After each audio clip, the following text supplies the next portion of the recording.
I'm going to be doing this thing called the Disney Movie Retrospective, and this is the first episode, so we'll be talking about Disney's classic Snow White and the Seven Dwarfs. We've got a lot to cover, so I'll just skip right to the origins of the story. The Disney version of Snow White was inspired by the fairy tale by the brothers Grimm, and that goes a little something like that. There's once a king whose wife died, and so he married again, and this time to a wicked, cruel queen. Once the king died, the queen showed her true colors and forced Snow White to work as a maid. The queen had a magic mirror, and every day she would ask the mirror who the fairest one of all was, because the response was usually her. But one day, the mirror replied that Snow White was the fairest of them all, and the queen demanded her huntsman to kill Snow White. But the huntsman couldn't do it, and told Snow White to run off into the forest.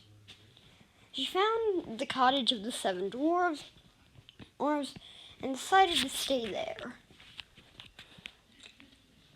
The queen, when learning that Snow White was still alive, decided to take matters into her own hands. So she brought a poison lace to the cottage and tied it around Snow White's waist, causing her to fall asleep. She then brought a poison comb after the dwarves managed to revive Snow White, and the dwarves managed to revive her from the poison comb too. Then the witch decided to make a poisoned apple and took it to the cottage to feed Snow White. This time the dwarves couldn't revive her and put her in a glass coffin. One day a prince came and awoke Snow White. The prince and Snow White got married, and the queen came to the marriage not knowing that it was Snow White. They forced her to dance in flaming hot shoes until she dropped dead. Those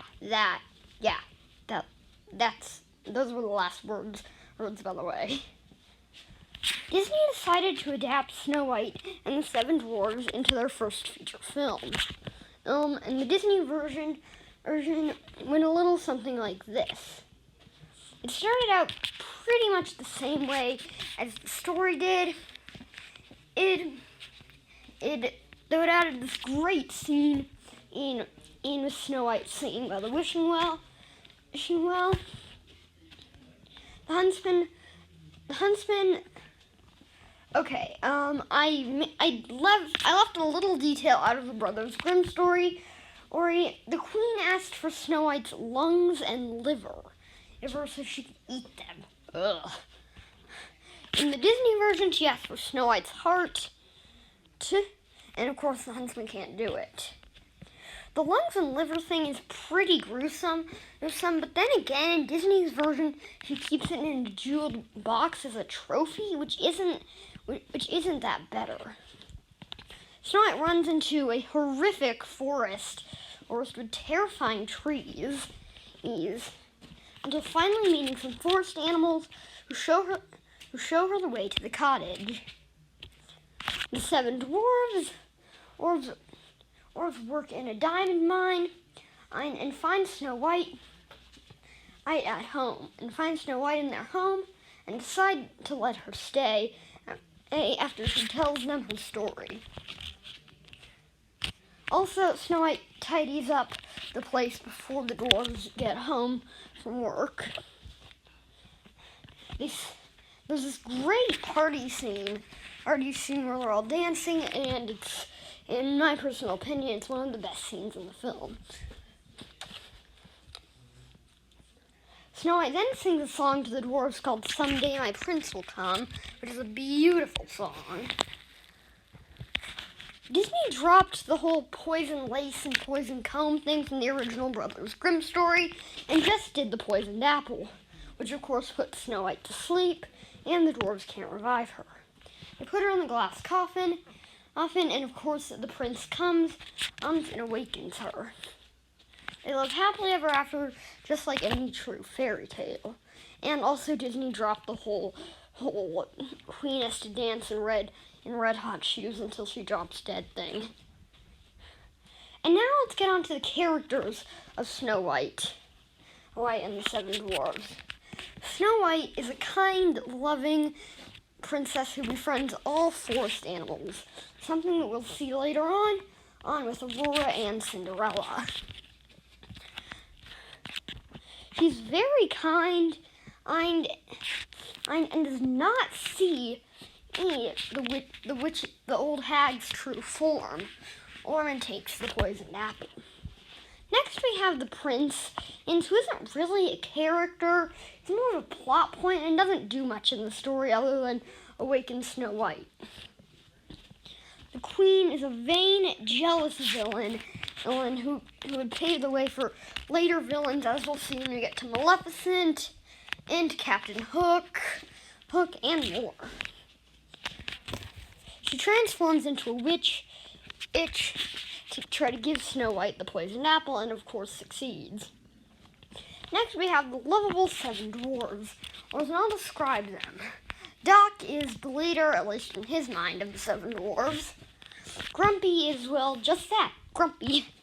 Happy loves a good party and he's very loving and helpful. Bashful, as Walt Disney once said, is secretly in love with Snow White. Sleepy, well, he likes to sleep a lot. Sneezy suffers from hay fever. And Dopey is arguably the most lovable of the dwarves, or he doesn't speak, but plays a major role in the story. Then we have the forest animals who like the prince, don't really do much other than befriend Snow White. Snow White has been around at the Disney parks since day one. Meet and greet characters of Snow White, the Seven Dwarfs, and the Evil Queen have been common around the parks. Of course, it wouldn't be right not to talk about the Snow White dark rides around the parks. Snow White and Her Adventures opened at Disneyland and in 1955, and was placed in Fantasyland where it remains today. The Seven Dwarfs appeared at the beginning, working in their diamond mine. The witch appeared more commonly in the ride, often popping out and scaring guests. The forest animals appeared once after the dwarves' mine scene. Snow White's Adventures opened with Walt Disney World in 1971. The dwarves appeared once on the staircase in their cottage, looking horrified at a demonic ghost. The witch appeared thrice as many times as she did in Disneyland, and at the end she managed to crush you with a giant boulder. The forest animals also appeared once with horrified looks on their faces in the cottage. When Disneyland's Snow White ride was given an update for New Fantasyland, and it finally featured Snow White, as the original version had guests take on the role of Snow White. Snow White only appeared once in this new version, heading up to the bedroom in the opening scene. The Seven Dwarfs appeared dancing in the cottage, and the witch appeared twice as many times as she did in the original version. The Seven Dwarfs also appeared at the final scene as the climax on the hill. When Disney World's Snow White ride was given an update, Snow White appeared twice, and the witch's role was kind of shortened, but partially expanded. Wow, I do not know what I just said. The Seven Dwarfs played a very minor role, and just like Disneyland's had a climatic scene on the cliff. Of course, now Disney World's Snow White ride is Princess Fairy Tale Hall, so as I like to think, they pretty much closed the Snow White ride for a meet and greet with Snow White. However, Seven Dwarfs Mine Train would open soon after. The Seven Dwarfs are the sole characters of the ride, and Snow White appears once at the end, and so does the witch. Pretty darn impressive animatronics, though. When Disneyland's Snow White ride was given an update recently, Snow White's role was expanded. The dwarves still appeared in the cottage, but now Snow White was dancing and joining in the festivities. Snow White also appeared in the ride's finale. The prince finally made an appearance, ends with the new True Love's Kiss scene. The dwarves now appeared in their mine, adding some more magic to the ride. Something happened at the Fantasyland Theater all those years ago called Snow White and an Enchanting Musical, which, as you can see from the image, featured all the lovable Snow White characters. I just realized that I forgot the magic mirror and huntsman to tell the characters. So the magic mirror is just that, a magic mirror. And the huntsman is the Queen's huntsman who cannot bear to kill Snow White. The Return of Snow White and the Seven Dwarfs, I've never really read it, but I hear that it's a really good read. Snow White has appeared in many Disney comics. And that should wrap up Snow White and the Seven Dwarfs. But wait, bonus, I'm going to tell you about some deleted scenes that never made it. There's a bed building scene where the Seven Dwarfs tried to build a bed for Snow White. There's also a soup eating scene where Snow White tried to tell the dwarves not to slurp so loudly, but failed. There's also a scene where the witch locked up the prince, and yeah, this was later reused in Sleeping Beauty, at least the climatic battle was. There's also a version of Someday My Prince Will Come that was more of like a fantasy dream.